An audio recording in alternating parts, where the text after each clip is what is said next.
I've always had a very global perspective. I came in with certain ideas. I learned a lot of things in the early days where I was wrong, where I needed to change my thinking. But ultimately, it has led to the creation of 3 companies. What did you learn specifically? 2, 3 points, if you can share with us. Trust is the thing that raises people from commodity type activity. We were giving ESOPs even to the maintenance staff in the early days. What are you trying to create? How do you see 3EV and 3eco over next 5 years?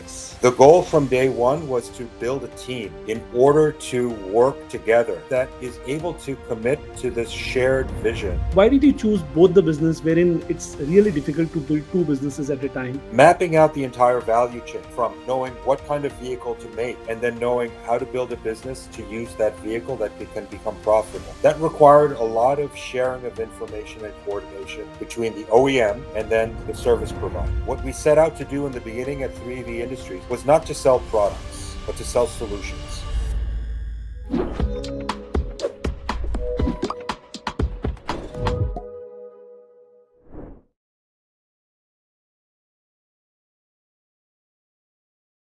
So, Peter, back then in 2019, when you started, there was no charging infra, there was Yes. no battery swapping to that scale. Yes. And thinking about EV was a disastrous idea, I would believe. Yeah. And it would be a fearful thing for anyone to start that and building a vehicle and after that moving to run those vehicles as a fleet. So still you took a plunge and you took a jump and you have done it. So what was your confidence coming from? Sure. Well, because we were solutions driven, because we really focused on what are the end cases, the actual usage starting with cargo vehicles, but also we have a good business in the passenger segment as well now, which has different drivers, but it's still an important part of our business. Because we were really focused on real information, real requirements from customers, problem statements, so that we could provide solutions. We understood that the most important thing for operating an EV fleet is utilization. You have to use that vehicle because you have that upfront cost. You have to operate that vehicle consistently day after day. And you should be operating that vehicle with an eye towards capturing premium revenues. That means working with enterprise customers, not doing kind of commodity based day work, which maybe produces lower revenues. Being able to meet kind of the premium segment of the marketplace, which requires not only consistent service, but high quality services. Because when we go and we serve Flipkart, it's our drivers and our vehicles that are meeting the end customer. Of course, the Flipkart customers on their mobile phone and they can see Flipkart and they know the logo and they know the products that they can order and all that. But it's the guy wearing this shirt that shows up at their door, and it's the electric vehicle manufactured by 3ev that has to take him there and make sure that it's done efficiently and profitably. So understanding that problem statement is what drove us at both companies. Highly reliable electric vehicles. If you go back to 2019, there was a lot of enthusiasm. There was a lot of high expectations about what EVs could do. But I would think in 5 years, very few people that have interacted with EVs would describe them as highly reliable. They would describe them as many things: clean, green, exciting from a technology standpoint. But highly reliable is not at the top of the list of descriptions. And that should be the number one thing that people say about an EV. Highly reliable. Cannot Of agree course, more. safe. That is what we set out to do. Our vehicles very sexy looking? 100% not. They look like yellow bananas running down the the street on 3 wheels, right? We didn't intentionally, make them look kind of very utilitarian, but we're a small company. We invested our money in the guts of the EV, the technical specifications, high power, reliable motors, high efficiency, very safe, high capacity batteries, only LFP chemistries, no NMC because of the safety concerns around that. Higher capacity battery swapping that was internally managed by 3V itself, not delegated to a third party. Because if there is a problem in terms of availability of batteries, safety of batteries, range and health of batteries, who's going to take responsibility for that? It's our customer at 3V that's going to suffer. What we are not going to do is get a call from the customer saying, my vehicle has run out of batteries. It's parked in the middle of the street. Customers are waiting. And then what we tell them is, go call the battery guy. Go call the charging infra guy. Don't bother me. It's not my problem. We were never going to have that conversation. From day one, we knew that. We are giving you a turnkey solution. That means we have to take responsibility for the batteries.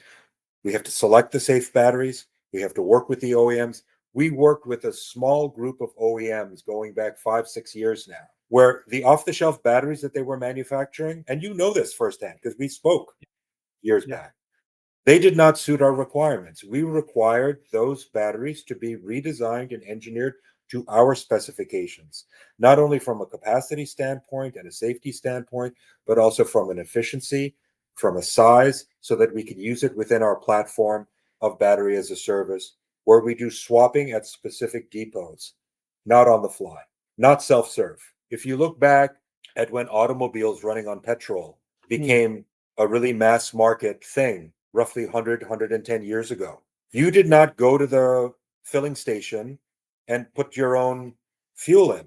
There was a guy and he wore a uniform and he had a hat and he washed your windows and he checked your oil, because people didn't know, what is this car? What is this vehicle? And there's a very flammable liquid. This is, very unsafe for just some guy off the street to go and handle pumping fuel into a gas. It's a bomb for all intents and purposes. We're It's like pumping. today we think about batteries today, Yeah, just like and we batteries. so we should not we should remember that from 100 years ago. It took time for people to build the confidence, understand the safety, what is required in order to do it on a self-serve. But now we can't go to batteries and say, oh no, everybody knows what to do. Why? How? And then when they have a problem, we go point fingers at somebody else. We knew from day one that we did not want to run our business that way. We were giving them a turnkey solution so that they could focus on their business. And that meant that we had to focus on the entire business, which include batteries and such. Great. So, Peter, generally people are more concerned about the range of the vehicle, right? Yes. So, are you using generally first typical solution is to extend the size of the battery so that the range is good? But are you using any other technology apart from the size of the battery to extend the range of the vehicle Yes. specifically? This is really a great question. And it's a question that people are not asking often enough, and people are not focusing enough on this. The transition from ICE to EVs to electrical devices is not a simple substitution of a petrol powered motor with an electric motor, and then you just assume that's it. When you create an electrical device, it opens you up to all kinds of efficiency and function gaining technologies that you can deploy into that device to enhance performance. And it's like Moore's law with semiconductors. You're compounding the efficiency gains through continuous improvement and research and development. And it's not, of course, it's happening with batteries. And there's a very powerful pipeline of technology development in batteries, whether it's solid state batteries or other types of chemistries that are going to be, game changers in terms of cost and performance for batteries. But beyond batteries, there's huge scope for technical development and performance enhancement. One of the things that is standard on our vehicles is a military grade photovoltaic panel mounted on the roof of the cargo vehicles. And even on all of the vehicles, cargo and passenger, we use a smaller, again, military grade, very thin, very light, very rugged solar panel, which maintains the 12-volt DC power system, which is operating the cluster on the dash, as well as the telemetry devices that are standard on our vehicles, as well as some other 12-volt systems, the lighting systems, etc. So we deploy photovoltaic or solar technology on all of our vehicles. Okay. That improves reliability, that improves tracking with our GPS devices. And when we talk about our cargo vehicles, which have that larger space where we can put 400-watt solar modules or larger, even in some cases, it extends the range. And what we found is that it's extending the range, maybe not during the raining season that we have right now, where we're only getting a little bit of a benefit of maybe 5 to 10%, but in dry season, we're getting 20 to 30% range extension. Wow. And the life of these panels is 10 years, where the useful life of lithium batteries is maybe somewhere in the 2 to 3 year range, although we're even working on that. And I'll talk about that in a moment. So, having access to other power sources like photovoltaics, it's just math. It's the crossover function. If I wanted to add 10% to my battery capacity and account for the weight of that and the performance of the vehicle, it's this is the curve. And if I want to add a solar panel at this cost to achieve the same range extension, it's going to be on this curve. This is where they meet. Here, I'm not using the battery anymore. I'm using the solar panel. Here, I'm not using the solar panel. I'm just using the battery. It's just math. It's an optimization function. So we're not pushing solar because it's green or whatever. It's a mature technology. We understand it fully. We have this company, Rugged Solar. I've grown up in this industry since my childhood. So I know what's good about it. I know what are the limitations. We apply it in a very practical way for our electric vehicles. On the 12-volt DC system, it's extremely robust. On range extending on our cargo vehicles, it's also proven commercially very attractive. But going beyond solar as what is the beauty of solar? It's charging your batteries on the go. You don't have to charge. So it's continuous and it's hands Okay. free. The drivers Hmm. don't even know it's there.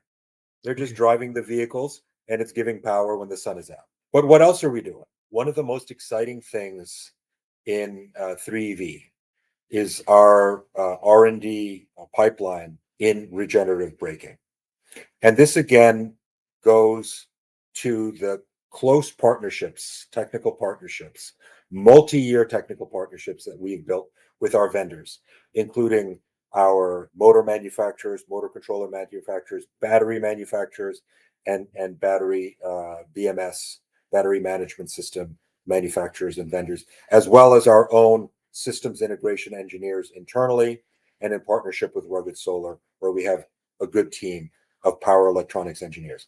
The opportunity to improve efficiency through regenerative braking is enormous, particularly for category L5 vehicles. Why? Because they're low speed. These are not L3s less than 25 kilometers. Forget about that. Yeah. These are highway registered vehicles, but they tend to go maximum 50 kilometers per hour. They start and stop, which is Yeah. exactly what you want for regenerative braking. Especially in They Bangalore. have I would say yes.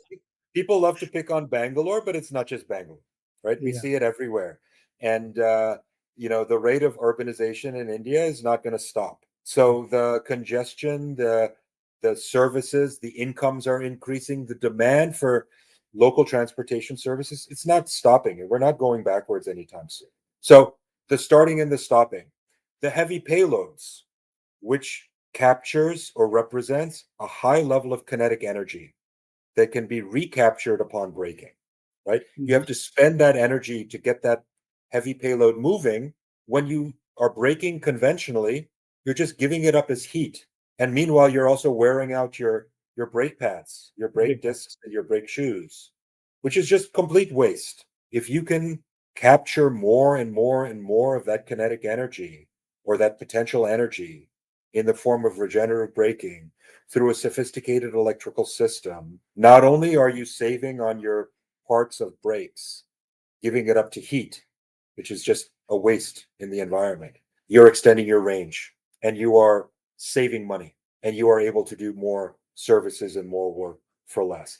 So, regenerative braking is something that is very exciting. I can't share all of the exciting details about that, but it's something that we spend a lot of time working on and working with our vendors on. So currently, if I can know a rough number, that what percentage of battery you are able to extend from this regenerative braking So system? from solar, I talked about between 20 and 30 during dry season. In regenerative braking right now, to be honest, it's single digits. 10% under perfect conditions. But in laboratory, where we have control over the efficiency of the electrical components, we've been able to achieve 70% regenerative efficiency.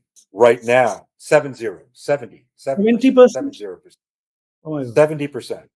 70% of the power that is being expended to operate the motor can be recaptured by turning a motor into a generator, because they're essentially the same thing, just the That's polarity. something that's really something amazing But fact that's that in a laboratory. That's in a laboratory. But that represents the efficiency frontier that we can work towards, right? Our near-term goal is to achieve somewhere in the 20 to 25% regenerative braking efficiency in real world terms.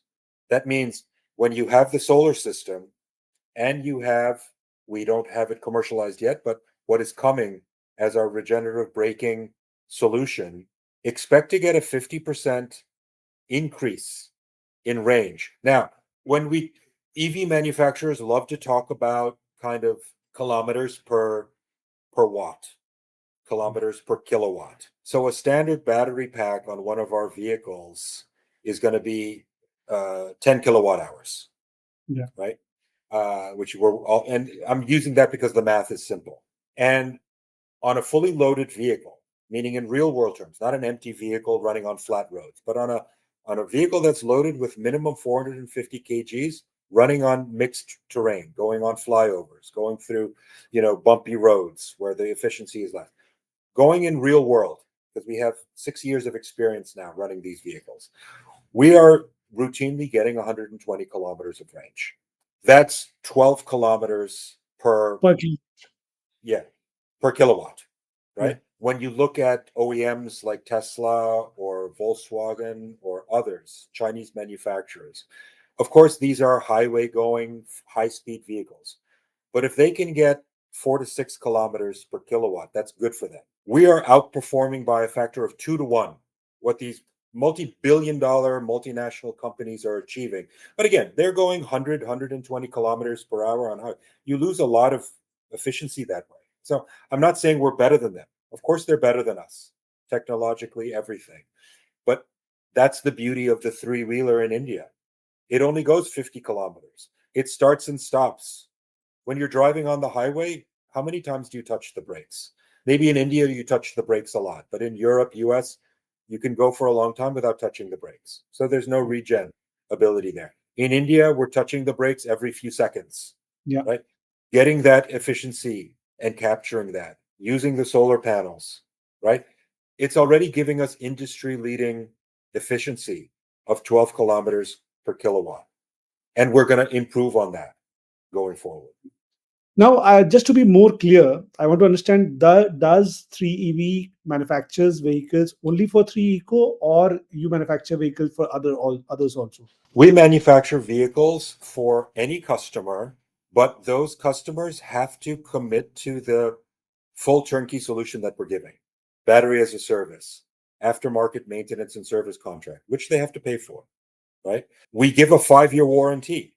We were the first in the industry to give a 5-year warranty, but it has to come with battery as a service. It has to come with a service and maintenance contract, because we have to be interacting with that vehicle on a regular basis for the benefit of the customer. So when customers, and more customers are starting now to see that the advice, the rules, the guidelines that we're giving them are actually for their own benefit. But 5, 6 years ago, when we talked to customers and they said, yeah, we see this at the Amazon, distribution center, we would like to buy one also. And then we tell them, okay, but you have to also rent the battery from us. We're not going to charge you up front. You have to rent the battery. I say, well, maybe I want to use someone else's battery. I said, no, you have to use only the battery that we've approved. And we have to be in charge of the charging infra for safety, for efficiency. And then you also have to purchase this maintenance and service agreement from us. And has to match the 5-year warranty of the vehicle. Otherwise, the warranty is what they say. You know what? I'm giving you the money. Let me do what I want with it. We say no, respectfully. We're not going to do that. It's going to give us too many headaches. And the most important thing is we have to protect our brand, because these are early days, in the marketplace, and we don't want our vehicles parked on the side of the road. That is terrible advertising. We don't want anybody looking at our big yellow vehicles and seeing them not moving. Like that is a nightmare scenario. So And yes, that's something rare. That's something rare that I've seen in Bangalore. I've not seen any three EV vehicle in Bangalore. because we're really focused on that. And the customer has to buy into our system. We are the experts when it comes to the electric vehicle, when it comes to the battery, when it comes to the parts, when to replace them, what to look out for wear and tear, when to understand when maybe there's some abuse going on. Maybe the customer is mishandling the vehicle, right? Or mishandling the battery. We have such powerful relationships with our battery OEMs, even great companies like Exponent, a Bangalore company, with their very novel and innovative fast charging system, because they trust us. They know that we're checking the vehicles. We have technical people that are trained to understand when is it real wear and tear, manufacturing defect, when is it because the customer did something wrong and they're trying to hide it. We can see it very clearly. So having that, again, it goes back to the trust. Having that trust with our customers means that sometimes we have to turn some customers away. But we know that this is a long game. We didn't start in 2019 and say we just want to sell as many EVs as we can. We want to capture those FAME subsidies. We want to just push products into the marketplace and then, just like everybody else, and then we'll see what happens. No, we said we want our vehicles to be there for the long term. We want to build a brand. We want to make sure that whether there's FAME subsidies, we've never used any FAME subsidies, not once, right? We want to make sure that we're here for the long term. That means it has to work. And if we have to be patient and wait for the right customers that trust us, we'll do that. So 3eco is by far our biggest customer, but that's changing now. Yeah. So one more thing, abuse usage of vehicle is something that is seen. And I am telling you, being into battery business, earlier I was into lead acid battery business, now into Yes. lithium. I have seen people loading 50 lead acid batteries in Tata Ace. That is 60 kg per battery. That is around 3.6 ton it goes to, but Yes. minimum 2.5 ton we have seen, wherein the capacity of the vehicle is 800 kgs or maybe 1000 kgs, that I believe. How are you able to control that? Are you able to monitor from your vehicle that people should not put an extra load on this vehicle? Are you Sure. able to? Sure. From the standpoint of 3EV, because we are handling the battery as a service, charging the batteries every evening, because most of our services are performed by the customer during the day. So our technicians are up every night.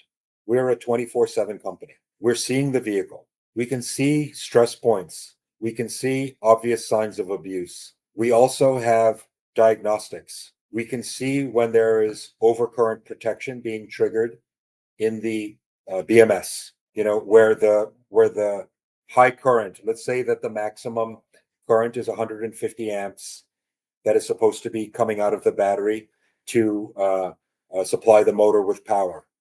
But because of an overloading situation, maybe we have 180 amps being drawn, even 200 amps being drawn. And then there's a 5 second or 10 second cutoff. So we can see when the BMS is cutting off. It's only for certain reasons, right? Yeah. Overloading being one of them. Same thing on the motor controller. When it's drawing for too much current because it's being in an overloaded position, there's also heat and cutoff protections for the motor controllers. Also, sometimes the driver will complain, that why is this thing so slow? It's only going 18, 20 kilometers. It's truly ignorant. It's innocent. They're not doing it on purpose. Maybe somebody told them, put Load these extra. bags of aggregate into the vehicle, even though it's 1,000 kgs. Maximum loading capacity is only 550 kgs. So they do it because their boss told them, right? They're just doing their jobs. They don't know, but then they have all these difficulties. So we interact with the vehicles on a daily basis, our technicians at 3EV, and we perform checklists on a weekly basis. It's a 13-point itemized checklist where we're checking critical failure points in the vehicles. Obviously, a lot of that has to do with the electrical system, but also the mechanicals, the brakes, particularly, are something that we focus on every week. So we keep records about all of these things. So we again are focused on reliability, uptime. We don't want anything to break that vehicle, even if it's the customer we want to know about it so that we can actually engage with that customer and either educate them or let them know, this is going to cost you because your warranty doesn't cover this type of abuse. We have to make it clear to them. Nice, great. So, Peter, we have discussed a lot about the vehicle side of the business, that is 3EV. Now, I would like to understand more about 3eco, your second company, where operating a vehicle at a local level and being consistently available for the customers. What are the particular challenges that you face? And we want to understand something more about deeper about this business from you. Yes.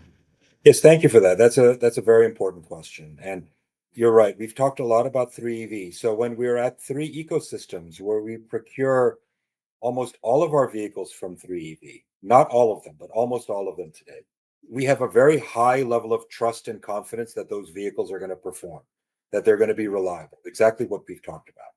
Now we're starting to use third-party OEMs, not just 3EV as the manufacturer, some other companies, names that you would be familiar with, and we're operating those vehicles. But we're still relying mostly on 3EV to do the maintenance and service and the battery rentals for us because we have a set SOP with them. We're very comfortable working with them on these aftermarket things. So knowing that we have a very reliable physical resource, we have the vehicles, of course, we have our hubs at 3 ecosystems, which we've invested in. That was a decision that we made early on. We need to have control over our resources. We didn't want drivers taking the vehicles home and who knows what they're doing with them. We've paid for these vehicles. We own the vehicles. We need to control them. So we have these hubs where we park the vehicles and where we perform all of the services, which goes beyond transportation. We do things like micro warehousing, even dark store operations for certain customers. That's great. And the demand, I can tell you, for a full stack operator like 3 ecosystems to provide last mile deliveries and provide local logistics, including QC functions like sorting or fulfillment, including route management or micro warehousing or dark store operations, things like this. The demand is enormous, far beyond our ability to meet the demand today when we talk about all of India. Even in the 5 cities that we're in today, we have more demand than we can deal with. So what is the challenge? What is the bottleneck? What is the pain point for us? What takes time, so to speak? It's the people. We do not rely on a gig worker model. We do use gig workers, but where some companies may hire gig workers and they want them always to be gig workers because they want the flexibility to hire and fire. They want the confidence to only pay for specific KPIs, which is what the gig worker model does. We actually want our gig workers to become full-time employees. That's the goal from day one. When the gig worker comes in, the first thing we communicate to them is, we don't want you to be a gig worker. We've hired you because that is the recognizable pathway to becoming a driver for a corporation like us. So yes, we're going to do it based on the market norms. But you're not here because we want to keep you as a gig worker. We actually want you to become a salary driver. And we don't call our drivers drivers. We call them service professionals or escrows because they are the full service provider on behalf of our customers. They are wearing the uniform, facing the customer, both customers, meaning they're facing Flipkart in the Flipkart warehouse, and then they're facing Flipkart's customer in their office, right? Or place of work, whatever. This is not the work for somebody that can come and go, right? You don't give that responsibility. You don't give that trust to somebody who's just going to come and go as they please. Because we have a set workflow every day, 10-hour shifts, where we have very high utilization over that full 10 hours. Nobody's taking a nap in the afternoon. Nobody's taking a 3-hour lunch. Nobody's stopping for tea at 4 o'clock. We're here to work, and we want to pay you for your work.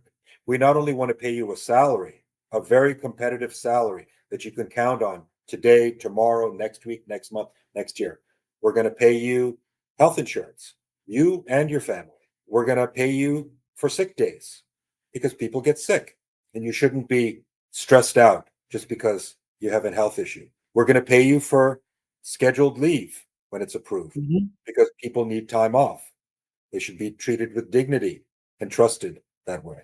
And we're even going to pay into the Provident Fund, which is a statutory requirement that we take Yeah. very seriously as a company because it's providing for their future. So we're trying to build a different kind of relationship with our drivers. And it goes beyond our drivers. We have local supervisors, we have finance staff that's managing. We do a lot of cash on demand for our customers.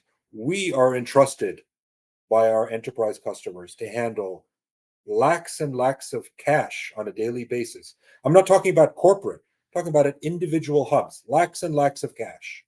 That's not an invitation for people to come and try to rob us, because we have very serious security and we have very serious and strict rules around cash management and cash clearance and reconciliation.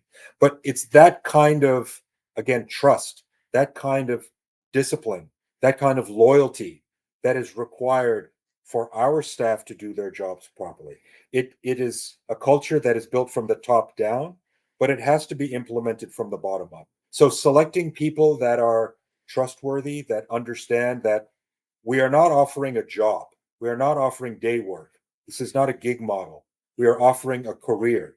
Again, it's about that sustainability of the business. How do we build a business that is going to be operating for years, decades, and grow throughout that period? We have to value our staff. We have to treat them with dignity. We have to build trust. And we have to empower them with continuous training, with incentives that reward them.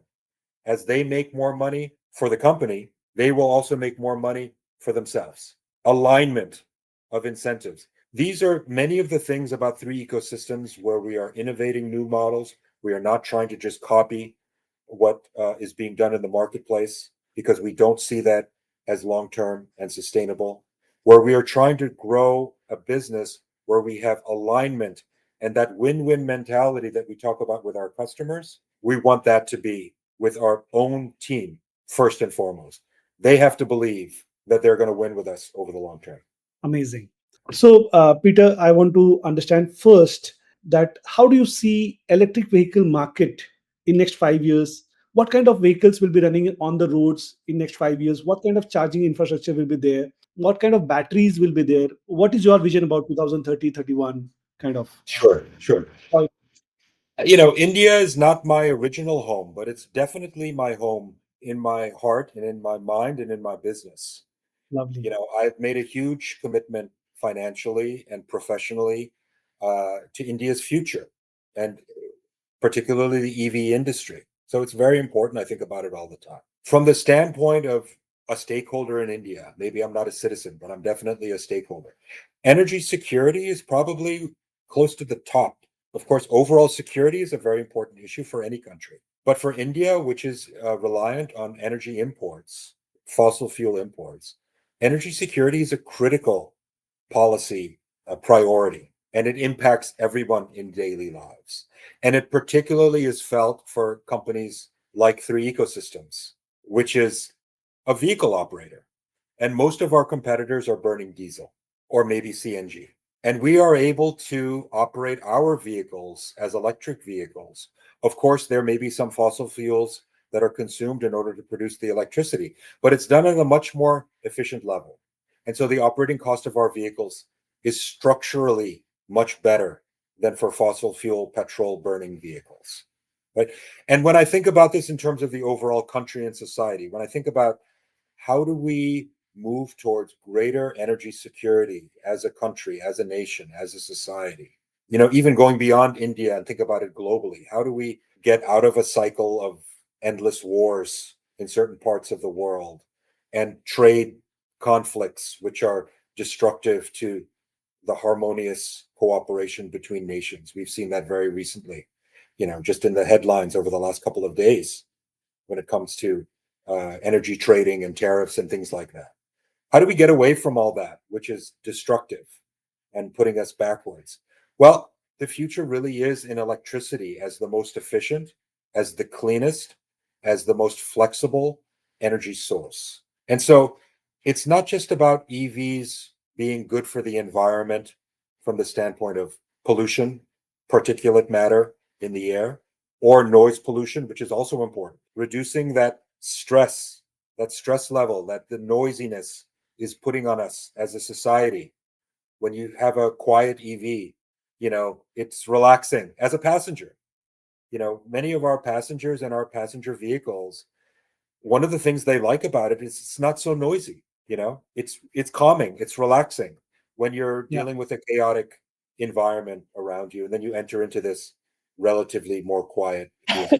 So there are all kinds of benefits, but as a nation, energy security strategically is critical. So I think that the government has been very proactive. The national government, as well as local governments, have been very proactive in understanding the important role that electric vehicle mobility plays in the future of India. I think that in many ways, just like with mobile phone technology, where 20 years ago, communications in India maybe was considered to be behind Western markets, more developed markets. But with mobile technology, I don't think anybody will argue India is at the front of communications, of internet. Of course, there were some great business people that made this happen, and also with the support of government, right? Which is, to me, so inspirational because as an entrepreneur, as a business, of course, I'm at a tiny level compared to these. We all know who we're talking about here. I'm not comparing myself. That would be embarrassing to try to do that. But to say that businesses can play an important role in actually leapfrogging technological bottlenecks for the benefit of society, I mean, that's a huge win-win. And the technical sophistication of Indian population consumers, particularly at the younger new generation, it's world beating, right? Can we do that also in terms of our mobility, in terms of EVs? I think so. What will be some of the interesting models that are possible in India that, again, we can leapfrog? Not because we want to be competitive, but just because there's an opportunity. Many times in the past, I was an economist as a student. Very large populations and high population density were considered to be a negative, considered to be a problem for government, for society. How do you deal? How do you feed these people? India has no problem feeding itself today. In fact, population density, when it comes to efficiency, is a benefit.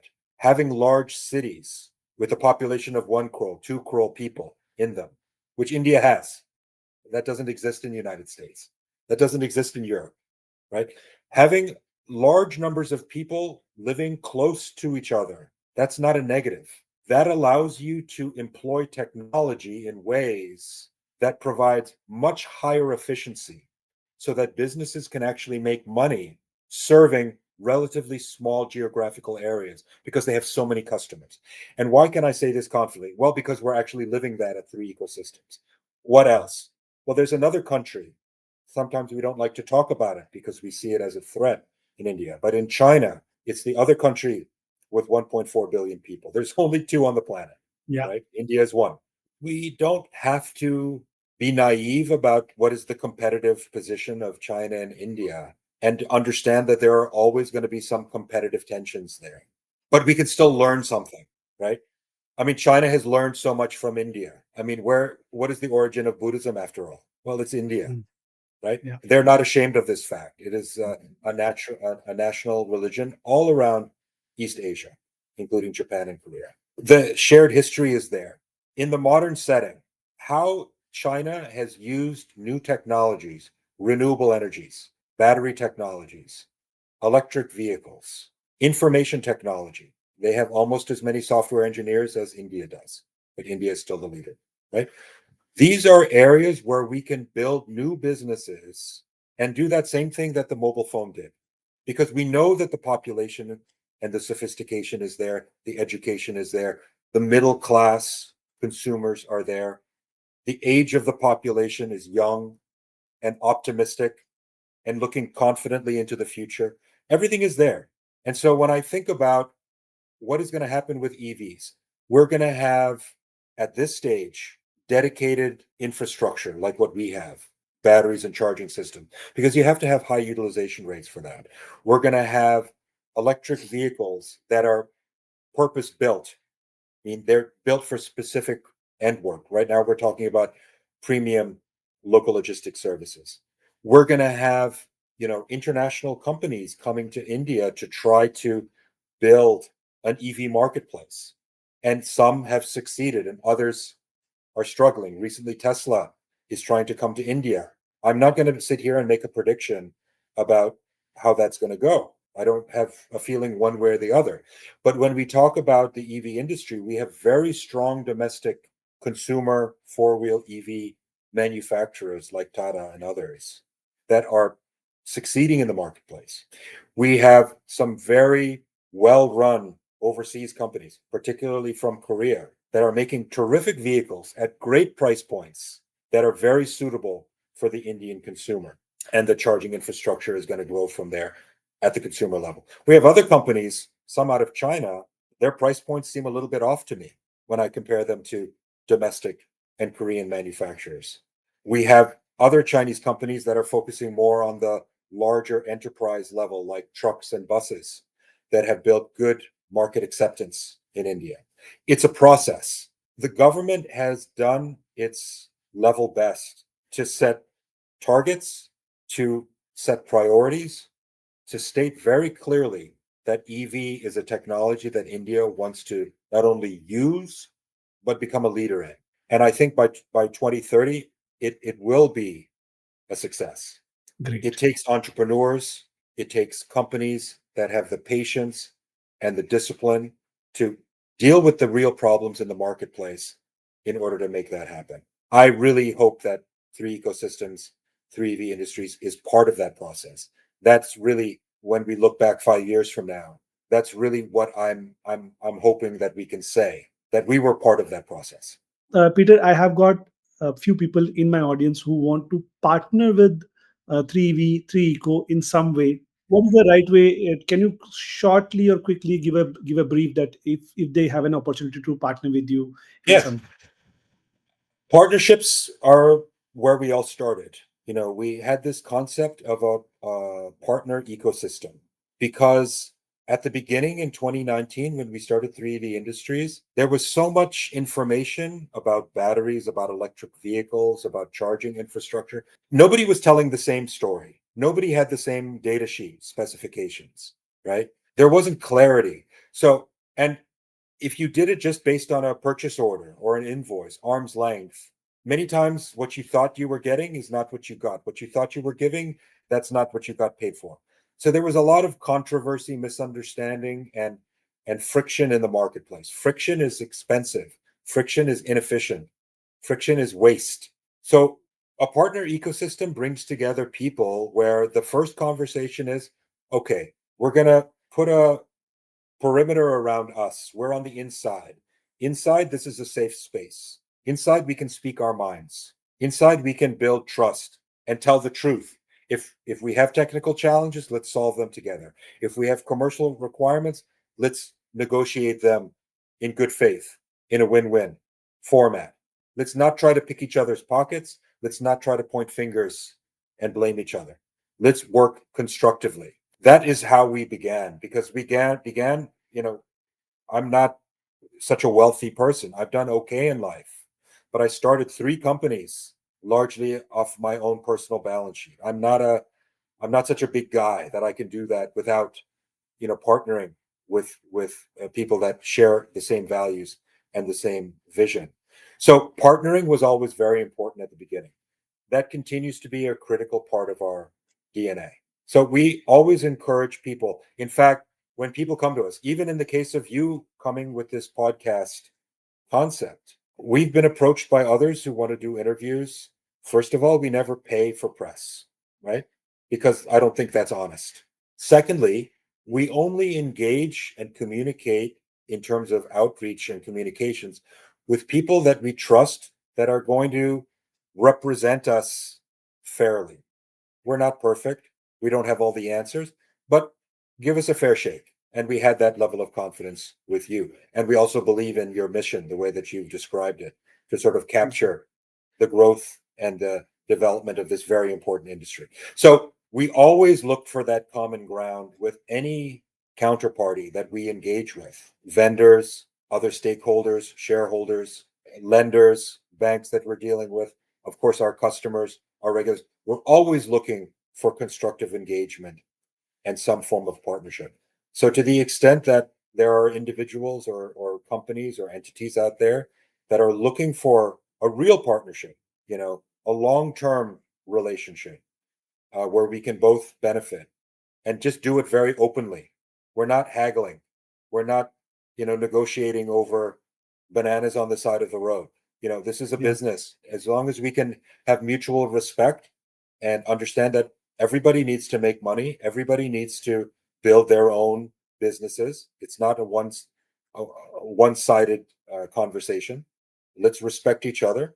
Then I'm all for it. lovely.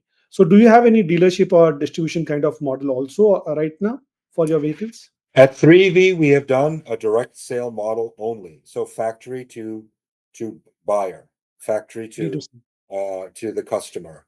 But we are talking to dealerships now. We now have enough of a track record, a proven platform of performance and commercial success, where we can now engage with dealers and we can give them enough information, case studies, even customers. You know, we have many customers that want to have access to our vehicles outside of the cities that we're operating in today. That's Bangalore, Hyderabad, Chennai, Coimbatore, and Mumbai, right? What about other cities? Well, Hmm, we're going to be very kind of conservative and methodical in terms of how we grow. But if there are individuals and entities that are interested in partnering with us in other locations, we would love to have those conversations. In the great. aftermarket, in the battery business, right? If there are other entities that want to talk about partnering in those areas, we're eager to have those conversations. Great. So it has been amazing conversation with you, Peter, and I'm sure people who are going to watch it, they are going to love it for sure. Thank you. And you are playing a huge role into this transition of automobile industry, which is moving towards electric. And I wish you, really, really wish you a grand success to you and Thank your you. team. Thank you so much for your time. It was really amazing.